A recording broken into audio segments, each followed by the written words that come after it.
Viral হবে, আপনার ফলোয়ারের অভাব পড়বে না। আপনার যত ভিডিও ভাইরাল হবে আপনার দেখবেন অডিয়েন্স আপনার পিছে পিছে ঘুরবে, আপনাকে সাপোর্ট দিবে। যেমন এই যে আলামিন, খাইলা আলামিন, আলামিন ভাইরাল হয়ে গেছে, ভালো কন্টেন্ট বানায় পানির জগতে, এই জন্য দেখেন তাদের ফলোয়ারের কোনো অভাব নাই। তো আমি আপনি যেই হোক, ভালো কন্টেন্ট বানাই, আমাদের ভিডিও ভাইরাল হবে, ভাইরাল হলে আমাদের ফলোয়ারের অভাব পড়বে না। তা আসলে আমরা ফলোয়ার নিয়ে এখন চিন্তা করি না, আমাদের খালি হলো রিচ এঙ্গেজমেন্টটা কীভাবে বাড়াবো এই চিন্তা।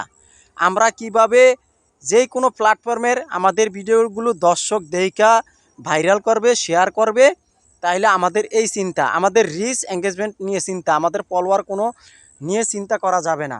আমরা ফলোয়ার নিয়ে কোনো দিন চিন্তা করব না। আপনি ভাইরাল হবেন, আপনার ভিডিওটা ভাইরাল হবে, আপনাকে সবাই ফলো দিবে, সবাই আইসা জিজ্ঞাসা করবে। বুঝছেন দর্শক ভাইয়েরা?